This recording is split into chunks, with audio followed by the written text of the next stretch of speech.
Bismillahirrahmanirrahim. Assalamualaikum warahmatullahi wabarakatuh. Waalaikumsalam warahmatullahi wabarakatuh.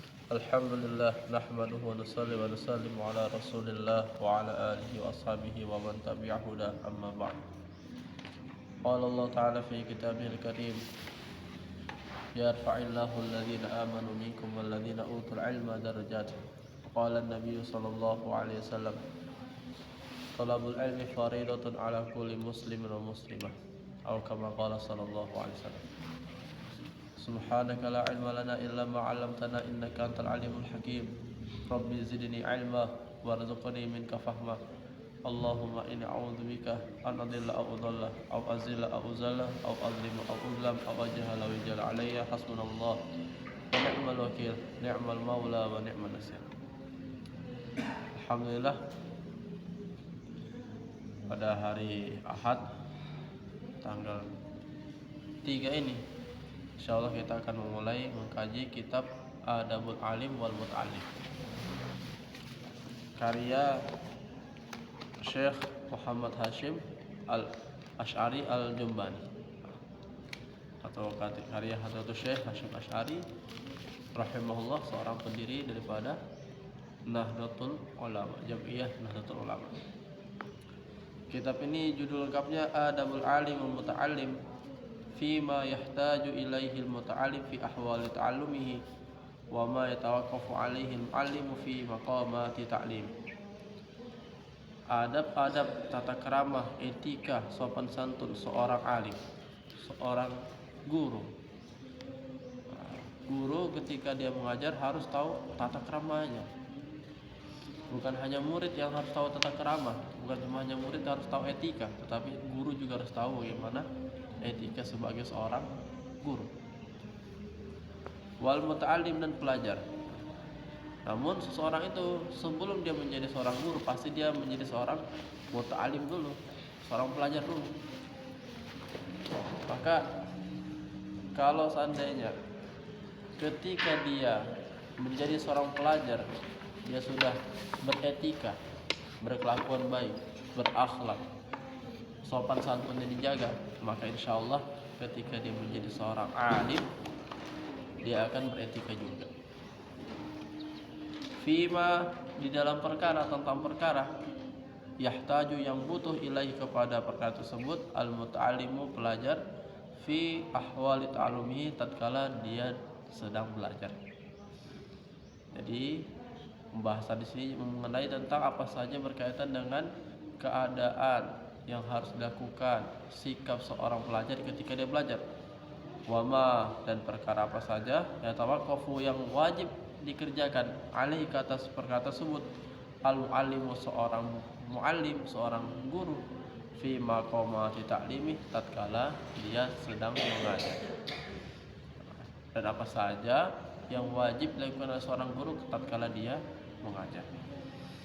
Kitab ini adalah kitab adab, kitab etika karya Al-Alim Al-Allamah Syekh Muhammad Hashim Ash'ari Al-Jumbani, Syekh Muhammad Hashim Ash'ari Al-Jumbani, yang mana kami mendapatkan sanad daripada kitab ini melalui guru kami itu Syekh Uzairon Taif Abdullah. Beliau melalui ayah beliau yaitu Syekh Muhammad Khalid Umar. Syekh Muhammad Khalid Umar mendapatkan sanad daripada kitab ini, daripada ilmu Syekh Muhammad Hashim Ash'ari, langsung dari Syekh Muhammad Hashim Ash'ari. Karena Syekh Muhammad Khalid Umar, ayah daripada Romonya Uzairon, adalah muridnya Syekh Hashim Ash'ari. Jadi untuk kepada Syekh Hashim Ash'ari kami sebagai buyut dari segi ilmuwan. Saya buyut, Syekh Uzairon sebagai ayah, Syekh Mahmud sebagai kakek, Syekh Hashim Ash'ari sebagai saya sebagai cicit, Syekh Uzairon sebagai cucu, Syekh Mahmud Khalid Umar sebagai anak, Syekh Hashim Ash'ari sebagai buyut. Segitulah. Jadi kami dari segi nasab ilmu sebagai cicit daripada Syekh Hashim Ash'ari. Wallahu a'lam bishawab. Wa ghafarallahu lahu wa liwalidayhi wa liwalidayhi wa limasyayikhihi. Amin. Sekarang kita masuk ke pembahasan mulai mukadimah. Bismillahirrahmanirrahim. Ngawiti ingsun kelawan muji asmane Allah kang maha welas asih lan kang maha welas asih ing dalam akhirat barakah. Alhamdulillah tawi sekabehane puji iku lillahi kedue Allah Rabbil alamin, ya pangeran semesta alam. Alhamdulillah segala puji bagi Allah Rabbil alamin, pengurus Tuhan pemilik semesta alam. Wassalatuhu lan utawi salawat rahmat lan ta'zim wassalamuhu lan keselamatan iku ala sayyidina ing atase pemimpin kita Muhammadin yo Kanjeng Nabi Muhammad asyrafil mursalina, yo paling mulia-muliane para rasul atau kang muliane para rasul, wa khatamin nabiyyin lan penutup para nabi. Salawat serta salam teruntuk kepada pemimpin kita yaitu Nabi Muhammad yang menjadi paling mulianya para rasul atau seorang yang paling mulianya para rasul dan sebagai penutup para nabi. Wa ala alihi lan ing atase keluarga Nabi at-tayyibin kang padha baik, wa ashabihi lan pira-pira sahabate Nabi at-tahirina kang suci kabeh ajmaina yo sakabehane. Menjadi suatu ketentuan di dalam setiap memulai tulisan atau mulai ceramah atau mulai bayan, bahwasanya perkataan-perkataan yang dimulai itu adalah pertama basmalah, mengucapkan basmalah sebagaimana mengikuti Al-Quran dimulai dengan basmalah. Kalau kita baca Al-Quran, Al-Fatihah itu dimulai dengan basmalah, maka begitu juga ketika mulai bayan, mulai ceramah, mulai penulisan kitab, mulai menulis surat, maka dianjurkan untuk memulai dengan basmalah, meniru-niru Al-Quran untuk bisa mendapatkan barokahnya Al-Quran. Kemudian alhamdulillah juga sama. Maka dalam sebuah hadis dinyatakan bahwasanya setiap perkara kalau tidak dimulai dengan basmalah maka keberkahannya terputus. Kalau amrin dzibalin, setiap perkara yang memiliki kedudukan di sisi agama, perkara itu baik di sisi agama, lam yubda bismillahirrahmanirrahim, yang tidak dimulai dengan mengucapkan bismillahirrahmanirrahim. Wa fi riwayatin, dan riwayat lain alhamdulillahirabbil alamin, tidak dimulai dengan mengucapkan alhamdulillah, bahwa aqta, maka perkara tersebut menjadi terputus barokahnya. Makanya mereka selalu memulai setiap menulis kitab, setiap memulai bayan, setiap memulai ceramah dengan baca basmalah, alhamdulillah, kemudian bersolawat ke atas sebagai Nabi Sallallahu Alaihi Wasallam. Karena untuk menghargai bagaimana pengorbanan Nabi, maka sebelum kita masuk ke dalam pembahasan, kita bersolawat kepada Nabi. Dengan bersolawat kepada Nabi juga diharapkan bisa mendapatkan berkahnya Nabi, syafaat daripada Nabi, sehingga nanti kita kelak masuk surganya Allah SWT dalam keadaan mendapatkan syafaatnya Nabi. Tidak lupa juga wa ala alihi, kepada keluarganya, karena termasuk di antara perintah Nabi adalah mencintai keluarganya. Siapa itu keluarga Nabi? Keluarga Nabi itu ada dua bagian. Pertama dari sisi nasab, darahnya mengalir darah Nabi, yaitu anak cucunya. Ada juga dari segi sebab, yaitu orang-orang yang mewarisi ilmu Nabi. Maka itu dikatakan sebagai keluarga Nabi. Alun Nabi kullu taqiyin, keluarga Nabi adalah setiap orang yang bertakwa. Wa ashabihi, dan para sahabatnya Nabi. Itu juga kita mengucapkan salawat kepada para sahabat, salawat serta salam kepada para sahabat. Kenapa? Karena asbab mereka lah kita mengenal agama. Mereka adalah santri-santri pertamanya Nabi. Mereka adalah khairul qurun, sebaik-baiknya generasi. Maka kita sebagai generasi yang akhir seharusnya mengapresiasi, membanggakan, mengakui, tunduk dengan generasi-generasi awal kita. Masa seorang anak tidak menghargai ayahnya? Masa seorang ayah tidak menghargai kakeknya? Kita juga begitu, kita harus menghargai mereka. Maka cara kita menghargai mereka adalah dengan mengucapkan salawat serta salam untuk mereka. Lagi pula Nabi SAW katakan, sahabat-sahabatku ini tidak boleh disakiti. Siapa yang menyakiti sahabat-sahabatku, maka dia seperti menyakitiku. Dan dan siapa yang menyakitiku maka dia menyakiti Allah. Sehingga para ulama memberikan kesepakatan bahwasanya semua sahabat adalah orang-orang yang adil, orang-orang yang bisa diterima periwayatannya. Tidak ada sahabat yang tidak diterima periwayatannya, hatta walaupun itu sahabat yang nakal, walaupun itu sahabat yang tukang minum, walaupun itu sahabat yang berzina, maka tetap mereka punya syahadat persaksian diterima. Bisa difahami nih.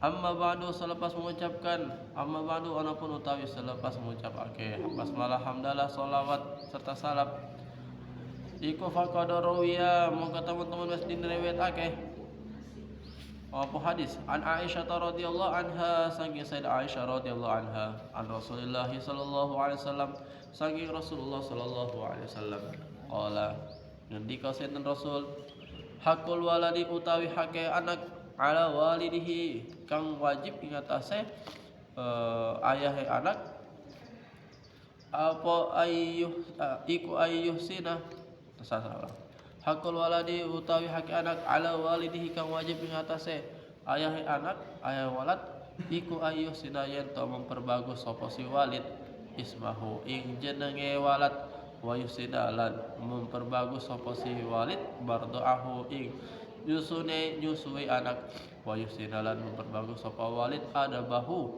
ing adabe anak. Selepas mengucapkan basmalah, hamdalah serta sholawat, maka sungguh faqad ruwiya, maka sungguh telah diriwayatkan. Kalau dalam hadis, kalau sigot hadis itu menggunakan kata-kata ruwiya atau hukiyah, maka menunjukkan hadis tersebut hadis yang dhaif. Namun walaupun dhaif di sini, tapi karena semakna dengan hadis-hadis sahih, maka derajatnya naik bisa menjadi hadis dhaif yang bisa diamalkan. Nah, di antara syarat daripada hadis dhaif bisa diamalkan, dia berada berdasarkan atas hadis-hadis yang sahih.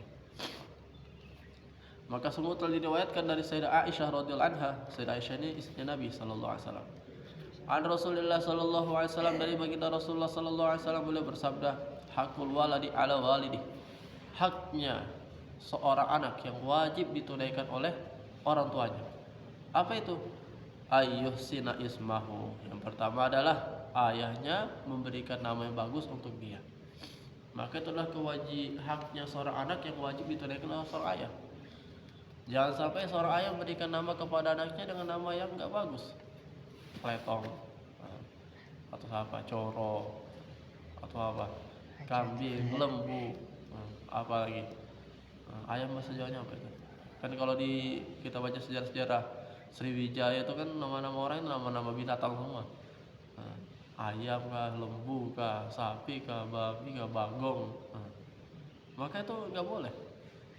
Seorang ayah harus memberikan nama yang bagus kepada anaknya. Tentunya nama bagus yang betul-betul bagus. Nama bagus itu bagaimana? Maka nama bagus itu dalam hadis Nabi SAW dikatakan nama yang paling Allah suka itu adalah Abdullah. Nama yang paling Allah suka Abdullah atau Abdurrahman. Terkadang Nabi juga memberikan nama kepada para sahabatnya dengan nama-nama yang memiliki arti yang baik. Contohnya seperti apa namanya, Juwairiyah. Dulu Juwairiyah namanya itu kalau nggak salah Hindun, maka diganti sama Rasul menjadi Juwairiyah. Begitu juga ada sahabat Abu Hurairah. Dulu nama asli beliau adalah Abdus Syams, hambanya matahari, penyembah matahari. Maka Nabi Sallallahu Alaihi Wasallam menjadi Abdur Rahman, hambanya yang maha penyayang. Apakah ketika kita diberikan nama oleh orang tua kita dengan nama yang kurang baik, mungkin dikasih nama dengan bajingan, kemudian kita kenapa orang tua kasih nama saya dengan nama kurang baik ya, saya ganti nama. Mau kita ganti namanya, minta nama sama ustadz atau minta nama sama orang tua langsung, Pak, masa kasih nama bajingan saya, coba ganti nama aku. Ya, saya ganti namamu, sekarang namamu itu adalah Muhsin, orang yang melakukan kebajikan. Apakah selepas kita ganti nama kita diperintahkan untuk akikoh lagi? Enggak. Maksudnya kita sudah pernah akikoh, maka tidak perlu akikoh lagi, tapi dianjurkan oleh para ulama untuk melaksanakan tasyakuran. Tasyakurannya enggak mesti harus potong kambing segala macam, terserah. mau kasihkan kurma ke sama orang atau kasih makan orang, kasih minum orang, itu nggak apa-apa, tergantung daripada kemampuan kita. Makanya kebiasaan kalau kita di pondok, ketika pertama kali masuk pondok, sowan sama Pak Yai nanya nama, siapa namamu? Nama saya itu Nonci. "Ah, Nonci itu apa artinya?" Anda tahu, tapi orang tua saya kasih nama Nonci. Udah ganti aja, kamu Jamal, kamu ganteng. Nah, sekarang nama kamu Jamal. Nanti tasyakurannya, udah dia pergi ke kelas atau kemana sama teman-teman, ketemu teman-temannya, sekarang sudah ganti nama saya nih, ini tasyakurannya, saya kasih kalian makan nasi kuning. Nah, maka tidak mengapa, tergantung dari kemampuan masing-masing. Wallahu a'lam. Itu kalau orang tuanya umpamanya masih hidup, masih mengingatkan nama itu kan, kayak kemarin tak bicara ada Pak Nufis kan ganti nama Suparman, dia sudah dulu Siapa? yang mualaf jadi ganti namanya Suparman sekarang, tapi orang-orang masih manggil dia Nufis. Ada yang bilang begini, loh itu nama yang diberikan sama orang tuanya, nanti tak meninggal namanya sama nama pemberian orang tuanya, namanya kan umpamanya Pak Nufis bin siapa gitu orang tuanya Ustaz. Nah ini dia ganti nama tapi enggak, orang tuanya itu yang berikan nama enggak tahu gitu. Bagaimana tetap Nggak apa-apa. cuman Kalau masih hidup orang tua sampaikan. Kalau orang tua izinkan maka pakai. Kalau nggak diizinkan ya nggak usah. oh gitu maksudnya. Yang penting namanya tuh nama yang bagus atau nggak ada makna. Jangan sampai namanya nama yang memiliki nama arti buruk. Punya arti buruk itu yang dianjurkan untuk diganti. Tanpa restu orang tua tak? Walaupun tanpa restu orang tua. Masa kamu mau dipanggil apa, anjing atau babi? Jadi Siapa nama kamu? Bagong, Pak. Apa artinya Bagong itu? Babi, Pak. Kenapa kasih nama babi? Jadi kalau mau kamu ganti sendiri nggak apa-apa. iya karena itu. Karena di zaman Umar ada seorang nggak lapor sama Sayyidina Umar. Khalif ya Amirul Mukminin, ini anakku ini kurang ajar sama saya. Dia suka bentak-bentak saya, dia durhaka sama saya. Tolong ngajarin dia. Maka sama Sayyidina Umar dipanggil, mana tuh anak? Kenapa kamu berbuat begitu sama bapakmu? Kamu harus berbakti sama dia. Jangan bentak-bentak dia, jangan marah-marah sama dia. Jangan tidak mengikuti apa perintah dia. Maka kata saja anak itu, wahai Amirul Mukminin, seharusnya itu bapakku itu pertama dulu berbakti sama saya. Loh, kok bisa? Iya, soalnya dia kasih nama saya dengan nama yang gak bagus. Nama saya itu kelelawar hitam. Kemudian dia kasih sama saya ibu yang tidak bagus. Ibu saya seorang budak kulit hitam yang bisu, buta dan bisu. Kemudian dia kasih pendidikan saya dengan pendidikan yang bagus. Saya nggak dikasih belajar, nggak dikasih sekolah. Jadilah saya seperti begini. Orang yang kurang ajar, kurang beradab. Maka Sayyidina Umar marah sama itu bapak, dipanggil, mana itu bapak, sini kurang ajar sekali kau, kenapa kau tidak ajar betul anakku? Maka sama Sayyidina Umar dicambuk itu orang. Jadi kalau seandainya namanya memang dari orang tua itu tidak bagus artinya, maka tidak mengapa tanpa ridho mereka kita ganti nama tersebut. Tapi kalau nama dikasih orang tua itu ada artinya atau tidak ada artinya, ada artinya atau tidak artinya, ada artinya maksudnya artinya bagus, tidak ada artinya memang tidak ada artinya. Contohnya mungkin dikasih nama A, apa namamu? A. Kenapa? Apa maksudnya A? Sudah dikasih nama orang tua dikasih nama A. Maka tidak mengapa kalau seandainya tidak diganti. Tapi bagusnya diganti dengan nama yang baik. Karena nama itu adalah doa. Jadi kalau ganti nama ya biar tanpa restu orang tua, yang penting tasyakuran atau diakikalan kayak begitu. Nggak wajib tasyakuran. Dianjurkan aja. Namamu Tirto, Ito, diganti apa nama kemarin? Yahya. Kalau orang tua izinkan nggak apa-apa. Atau cuma sebagai panggilan, bapak saya dikasih ganti nama ya, tadi dikasih nama sama Ustadz, nama saya ya sebagai panggilan. Tapi tetap nama saya di KTP Tirto. Oh ya nggak apa-apa. Kalau cuma dipanggil ya nggak apa-apa. Hanya sebagai panggilan. Orang-orang itu polemik karena yang orang-orang puas itu bilang begitu, sudah tuh nama orang dikasih orang tuanya itu sudah panggil dari dulu kayak begitu ya. Banyak orang yang tadi dikasih nama orang tuanya tapi dipanggil bukan begitu. Alasannya itu orang tuanya nanti mau ditulis di Dia tinggal ditulis aja. ketika meninggal itu kayak begitu. Iya, kalau tidak tulis-tulis aja, nggak bermasalah. Nah, yang dipanggil dengan nama orang tuanya besok dibangkitkan kayak begitu enggak ngaruh. Nah, kalau di apa namanya, ayah saya kan namanya Budi. Budi ketika ayah saya pergi ke Bangladesh, sowan sama saya di Bangladesh sama Syekh Abdul Mukid. Beliau tanya, nama kamu siapa? Nama saya Budi. Wah, nama Hindu itu, bahasa Hindu. Ganti. Sekarang nama kamu Abdullah. Ini roti, ini kue, makan, setelah syukuran. Jadi panggil Abdullah Budi. Ya sebagai panggilan, tapi tetap di mana-mana ya saya tulis di resminya, kenegaraan, KTP segala macam ya namanya Budi Sugiharto. Tetap pakai nama pemberian orang tua. Karena itu nggak bisa berubah ya. Cuma panggilan kan bisa berubah. Ada kita nama saya Sidik, dipanggil kadang itu bukan Sidik tapi Kancil atau siapa. Kayak kalau nama kamu Tirto, dipanggilnya bukan Tirto tapi Ito. Bagi panggilan nggak apa-apa, no problem. Jangan panggil saya Tito sekarang. Apa sekarang kamu panggil? Yahya. Oke, Yahya. Salah cukup ya. Semoga apa yang kita kaji sedikit ini Allah terima. Subhanallah bihamdihi, subhanakallahumma wa bihamdika, asyhadu an la ilaha illa anta, astaghfiruka wa atubu ilaik. Assalamualaikum warahmatullahi wabarakatuh.